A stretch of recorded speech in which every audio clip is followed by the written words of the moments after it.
Episode 12, Visiting Europa, live from ImagineRIT. You're listening to SPEXcast.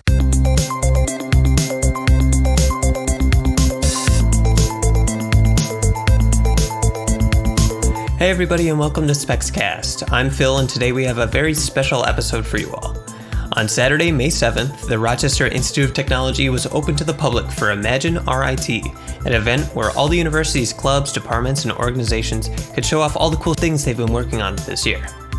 RIT Space Exploration had an amazingly successful time, and we can't wait to do it again next year.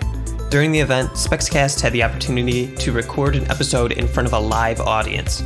We talked about Jupiter's icy moon Europa, NASA's plan to explore it, and more, plus a few questions from the audience at the end. But before I play that recording for you all, I just want to take a moment to congratulate everyone who has participated in Specs or supported us so far this year. Keep an eye on our Twitter page at RIT Specs for updates on projects and also some photos from the edge of space, courtesy the High Altitude Balloon team. P.S. I've been manning the Twitter, so you know it's good. One last thing, I promise. Next Friday, May 14th, we'll be recording another episode with Specs founder Anthony Hennig to discuss his thesis on asteroid mining and public policy, and he agreed to answer your questions. Send us a tweet or email your questions to specscast@gmail.com, and we'll pick Anthony's brain together. All right, let's get on with the show. Building our own satellites right here at RIT. You can check out some of our exhibits in Gosnell Hall. Kevin is a graduate student at the Astrophysical Sciences and Technology Department studying galaxy evolution. He's also a former counselor at NASA's Space Camp and co-creator of a space news YouTube channel called Outest Space TV. He's also appeared on WXXI radio to talk about space. And Kevin, thanks so much for joining us today. Thank you very much. I'm glad to be here.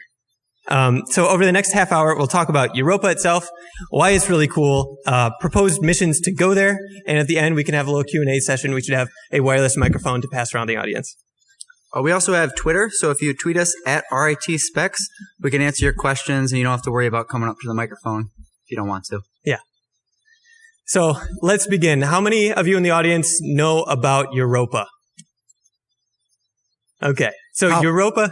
Sorry? How many of you seen Europa Report? It's a movie. Don't. It's a bad movie. Do not. So Europa is the sixth largest moon in the solar system. It's one of Jupiter's 4 Galilean moons. It gets that phrase, the Galilean moon, because it was one of the bodies around Jupiter that Galileo himself observed with one of the first telescopes in 1610. So to give you an idea what Europa looks like, it's about the size of Earth's own moon, a little bit smaller.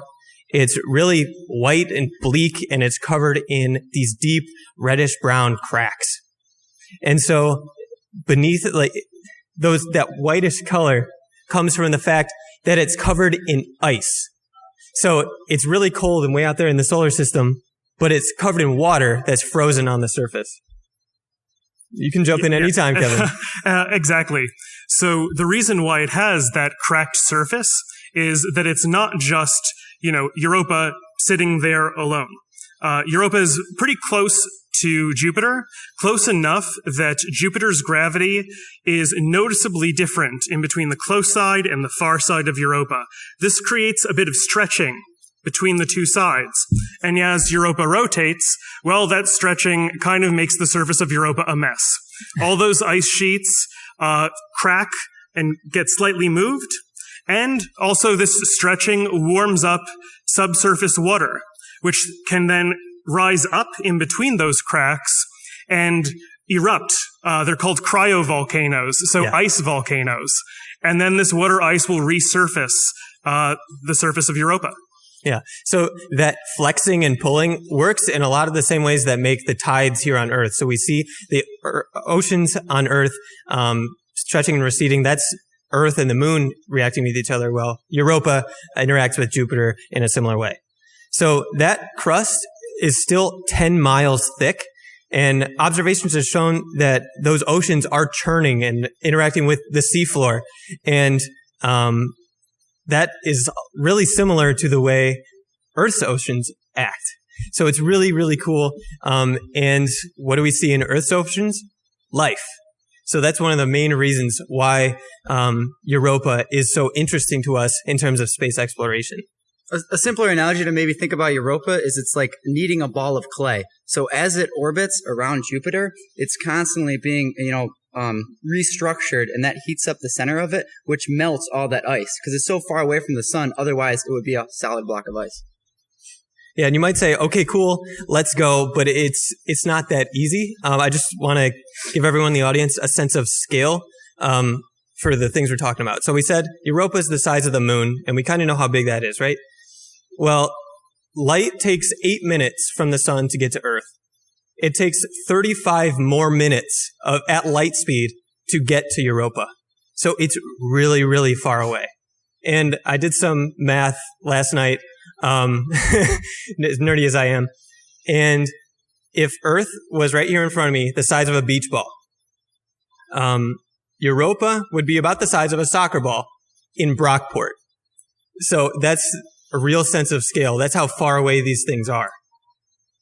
And the even cooler is not that we know all this stuff about it, even though it's so far away and so small, but there have already been missions that flew past Europa, and that's how we have pictures of it, and we want to go back.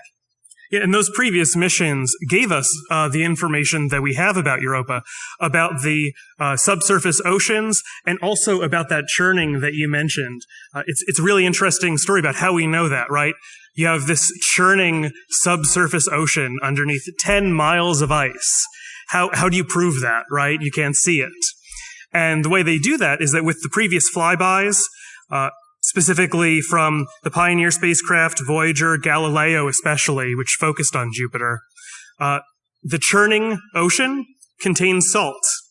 And that churning salt ocean is going to influence Europa's magnetic field, and then that interacts with Jupiter's, and then the smart people that, calculate all this and model it in computers are able to calculate, it's churning this much.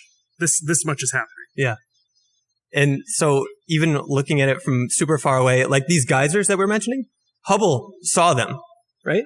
So, okay, I just want to take a step back and say the reason why Hubble could see them is because they're 10 times higher than Mount Everest, the ice that's going in the air. But nonetheless, it just blows my mind. So let's talk about maybe some past missions and what we want to do in the future to explore Europa some more. So, do you guys have anything? So, the main mission that's been in the news is NASA's Europa Clipper. So, through orbital dynamics, getting all the way out to Jupiter and then orbiting Europa is relatively difficult. So Europa Clipper does not actually orbit Europa exclusively. It orbits Jupiter and does very close flybys of Europa. And that will let us do close-up measurements with Europa. There's plans to actually fly through those ice geysers and actually be able to take sample readings of that. And that is one of the mission proposals it's gotten funding from Congress, is actually starting to move along. So maybe 10 years down the line. Yeah. One other reason why the probe is designed to basically go to Jupiter and make really close passes with Europa, but not orbit it directly, is because as it gets close enough to Europa, it's also closer to Jupiter, and there's a lot of radiation around Jupiter. So to have something stay that close for a long time, you run into all sorts of problems because radiation is radiation, and probes don't like radiation. So if they stay out of that realm where it's really, really dangerous, they can pop in about 45 times over the course of a few years and take their measurements in relative safety. Mm-hmm. Yeah. So the main reason that we want to go to Europa is that it is a very large source of liquid water. Saltwater oceans, which, as Phil said, on Earth are teeming with life. With Mars, most of the probes we've gone there, we haven't discovered any life there. We now know there was liquid water at one point. But Europa currently has liquid water. It is gaining energy through Jupiter's tidal flexing. And so it's relatively warm. Water is an essential part of life. Relatively warm underneath the 10 miles of ice. Yeah, yes, exactly, under that ice. So it's become basically the prime candidate for non-Earth life in our solar system. That's kind of what most scientists believe, is that if there is life in our solar system, the most likely place, at least outside of Mars, would be on Europa. Yeah, one of the things that we need to consider about possible life on Europa is the stability of these ocean environments. If it were, say, all these distinct subsurface lakes in separate pockets, life may take a really, really long time to form. For example, here on Earth, a single cellular life took about 3 billion years of, sitting around figuring things out before multicellular life was figured out, and then everything exploded into diversity. Right. So what we're hoping is that this large, continuous subsurface ocean on Europa has provided some sort of stable environment for life to figure itself out and to become more and more complicated. Yeah, and if there is life on Europa, it's probably totally and completely different from life on Earth. Whether it's single cellular or multicellular, unless it's cool. Maybe not even cellular. Maybe, who knows? But one of the amazing things about that is that if we do find life there and it's completely different, that's just, across our solar system. What about in stars? Like, there are so many stars with so many planets. If it happened twice in our solar system, it could potentially happen like all the time. Billions and trillions of times, all different, unique, new life. Yeah, so let's talk about the tech that can make this detection and stuff happen in NASA Clipper or some of the other missions. Let's talk about this stuff. Yeah. So let's break down Europa Clipper. I already kind of mentioned that. So it orbits Jupiter and does flybys of Europa. That's because the delta V, kind of the energy mileage at your spacecraft is much less to orbit Jupiter than to actually orbit Europa. And it does these passes. And one of their design goals is to go fly through those ice plumes. What we're hoping to find is that bits of, if there's life in Europa's oceans, organic compounds from that life would be in that ejected water, and we'll be able to detect that. Now, Europa poses a kind of a problem because the whole surface is solid ice with these cracks. And because it's so close to Jupiter, it's getting bombarded with radiation. So the surface of the planet, even if life came up from the ocean and landed on the surface, we probably wouldn't be able to find it. So we want to go and test. We want to test what's in the water. Yeah. So Europa Clipper is, trying to get those plumes, and there's a couple other more far out proposals about actually going through the ice. And so Congress recently ordered the development of some sort of lander plan. So in some form or another, Congress wants us to have some sort of testing equipment on the surface of Europa. And then that idea has taken many different forms, from a very simple lander that the Europa Clipper finds, okay, here's a plateau of ice that's relatively flat and it's near one of these cryovolcanoes. Let's land it there. But then you can become more complicated and say, well, we want to explore the oceans. What if we try drilling down like through one of these cracks? Or we send some sort of submersible that could explore the ocean. And these are somewhat more far out ideas that would require a whole lot more technology to do. So let's talk about that drilling mission. So if we just put down a lander on the surface, it really doesn't suit our design goals because any organic material that's on the surface would get stomped out by the radiation. So we have to go into that ocean. Now, Phil said that's that 10 miles down. 10 miles of solid ice. You can get a power drill here, plug into the wall, or have a battery, and you drill your holes, and that's that.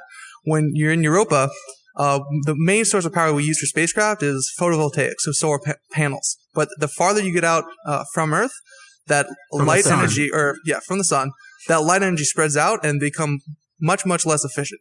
Juno is a solar-powered probe going to the outer solar system, and it needs relatively large solar arrays for its size just to get enough power. So when you get down to the surface, you have to think of creative ways of getting energy to actually drill through all that ice. Yeah, and instead of drilling like in the conventional sense, the mechanical sense where you're removing material, since it's ice, theoretically, if we got something really hot or something really radioactive that makes a lot of heat, we could melt through the ice, which could be a potential way to get under that thick layer. But that still, where does that energy come from? Yeah, so NASA's actually actively researching that. There's a program called Valkyrie, and it is a nuclear hydrothermal drill. Now, when we talk about energy, you usually talk about electricity in watts, right? Kilowatt hours, things like that. With nuclear power plants on Earth, we use the nuclear reaction, take that heat water, make electricity, and that runs all of the electronics and stuff we have, right? But that waste heat at a power plant usually just gets dumped out into a lake or ocean. Now, when you actually have a probe, you can actually use that heat to your benefit. So instead of generating power from a little mini power plant on this lander, you would actually pump water into the hole you're trying to drill, pass it through the reactor, heat it up, it would melt the water, and then you have more water that you then cycle through. So you basically have a hot water drill bit that continuously grows as you go down. So it uses it heats up some water and shoots hot water to melt the ice? Yes. And so it uses that waste heat that is kind of lost to us when we're trying to use electricity to do useful work. A nuclear power generator that is making, will it use that? It would both make electricity and use the waste to drill deeper and deeper. That's cool. Yeah. Yeah, so these radioactive generators have been used on space probes before. Actually, Congress just recently passed laws allowing NASA to produce more of these because for a long time there was very strict civilian control on how much of these you can produce, and very fortunately NASA's getting permission to produce more of these, specifically the brand of plutonium that they use. So if you have this generator at the tip of the drill bit, then suddenly all this heat that normally just isn't used is very useful. Yeah. And then we get to the issue of once we drill below the crust, what do we do? Mm-hmm. One option is to pump up the water like we do with oil on Earth. We can use oil. We can use the water that comes up through the hole and examine it for potential signs of life or its composition. But another even further out idea is to take something like a submersible, like a mini submarine, drop it down the hole and have that swim around and then report back. My personal favorite. Not exactly sure how realistic it is, though. Yeah, and there's a lot of challenges to that, right? So you have this huge, thick ice sheet, and you need to get all the way through it down to the ocean. So if you want to have submersible, the diameter of your submersible means that borehole has to be wider. And you're talking about a huge increase in the amount of ice you actually have to melt through or drill through. And so that pushes the mission designers to make that submersible as skinny and slender as possible. And that means that, you can't have bulky components. So you were looking into the microelectronic world, miniaturizing sensors, miniaturizing batteries. Yeah, come on, let me believe. And it's a really interesting challenge. Another challenge is communication with the mothership lander. So let's say you drop the submersible underneath 10 miles of ice, but now it's underneath 10 miles of ice. So it won't be able to get Wi-Fi, basically. So what would be used is, in the case of a submersible, is some sort of tether, some sort of physical connection to report back. But then that limits 10 miles of it. Yeah, it'd have to be super small, super light. But that's what they've done for Antarctica, I believe. They've actually drilled down holes deep in the ice and sent down a submersible that's connected via tether, just like that. Cool. So the NASA Clipper mission is getting funded. Maybe not the lander part is supposed to happen as well, right? Yeah, so the Europa Clipper mission has a very interesting funding history. It started out with only a little bit of funding, and NASA had always wanted a Europa mission because scientists have always been pushing for it for a long time. But then a representative in the House of Representatives, Representative John Culberson from Texas, he became head of the House Subcommittee on Science Appropriations. He is a huge fanboy of Europa. And so that was in the 2015 budget, I think, 2015, 2016. They got $175 million for the development of this plan. Currently, the 2017 budget only has 35, so there's this initial support, and I think people told him, there are other projects that need to get funded. So it got a really big amount of money at once. And so that's why you're now hearing about this, because now a lot of research and development can be afforded. Yeah. And when we talk about $175 million? Yeah. That seems like a ton of money to all of us. But estimates going from just a Clipper orbiter mission to a lander could actually increase the cost by $1 billion extra. Yeah, so $1 billion. We're talking about huge sums of money. Yeah.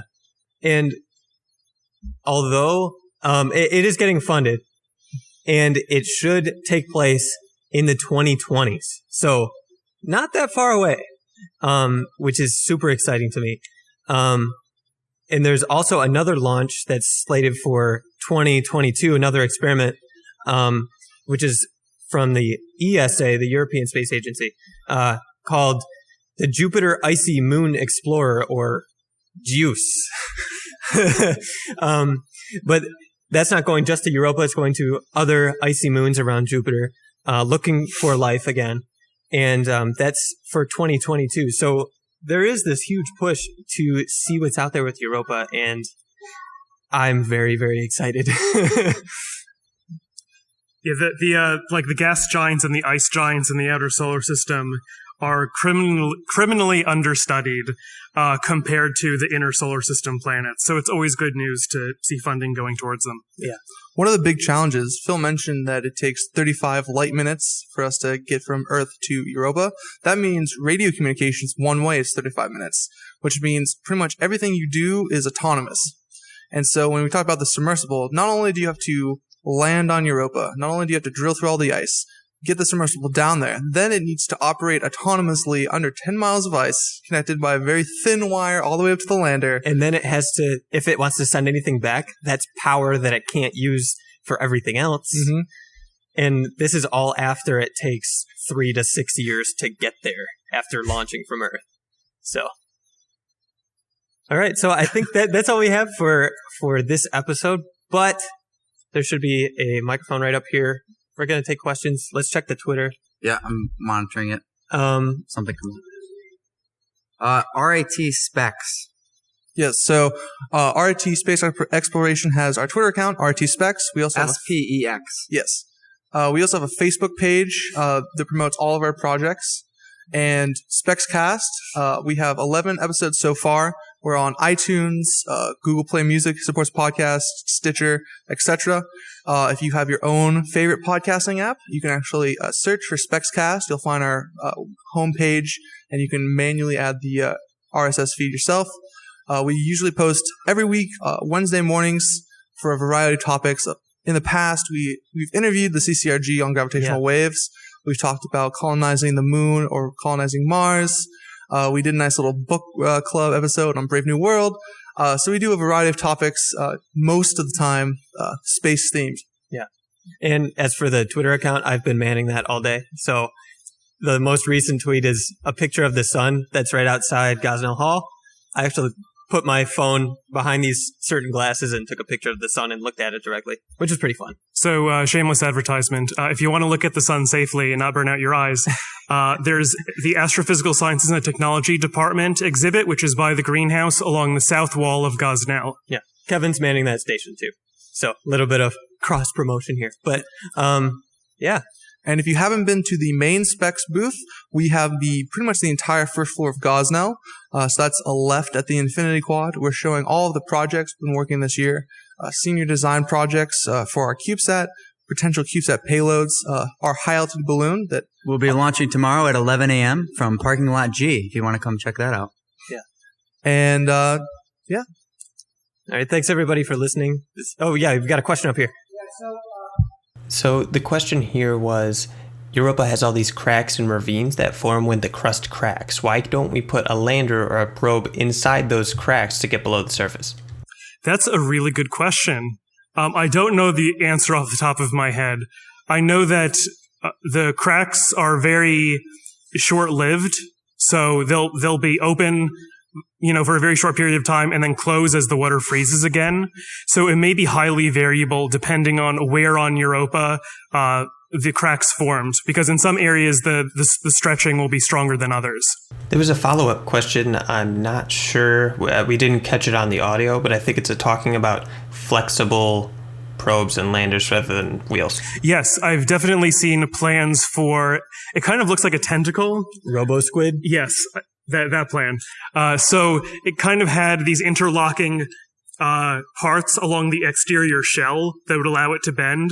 And then that may make it easier for it to get into more difficult locations. I think Cosmos, A Space-Time Odyssey, the revival with Neil deGrasse Tyson touched on that in one of their episodes. Yeah. So there was another question back here. Yeah. So the question was, how do we know the ice is 10 miles thick? And so that's going to be from previous probes that have gone to Jupiter. They've looked at Europa quite extensively, specifically looking for the strength of that bending, like how much is Europa kind of breaking apart at the seams. They also look using different magnetic field measurements. And then I had mentioned that earlier, how that's also used to determine kind of the amount of salty water that could be underneath the surface. We've had similar practice with Earth and the Moon, looking at what's inside, right? Or rather, taking measurements and then inferring what's inside. And also, since we've seen these plumes of what we presume to be water, sending a probe there, assuming it's water, and finding out it's like hydrochloric acid would suck, but it would be good to know. So either way, we'd sending a probe there, we'd find out so much more than we ever would just by flying by every once in a while. Question in the front? So this was about our high altitude balloon, and the question was, once we launch it, how do we track where it goes? We have an APRS module on there, which uses radio beacons basically to triangulate its position.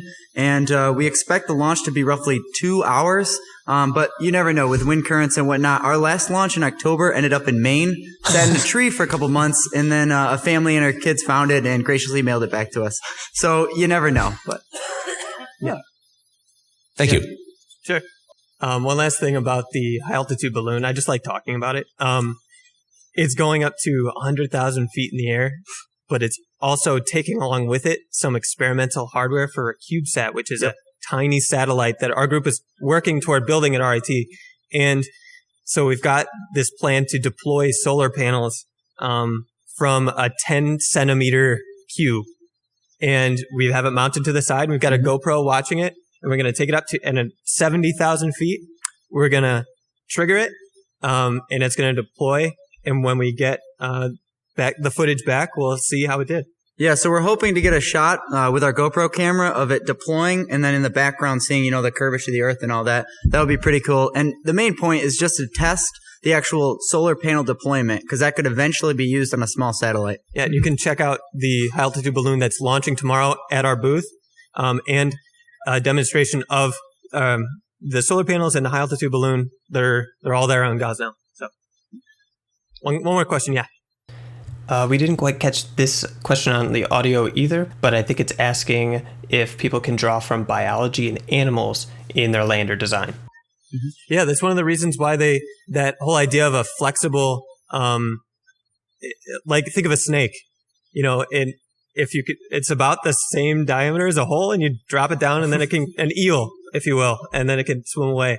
And that whole system is all interconnected. I like the idea of having the whole thing drop down and be like a little fish and then swim back to the surface and beam back up, but that might not be realistic. Yeah, with those kind of submersibles, there's lots of constraints, right? You're basically either you're using battery power exclusively, which means you only have a few hours down there, or you're getting power over a very thin wire, which means minimizing the energy you consume is critical. And that's why they're looking towards biology for kind of ideas. Oh, inspiration. So, inspiration. For fish, they have very streamlined bodies and streamlined ways of propelling themselves to minimize the amount of energy they use.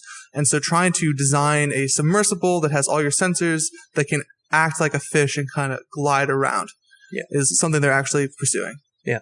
But I'm not sure how far the lander is in development, but I think it's in the very, very early stages. Yeah, very early.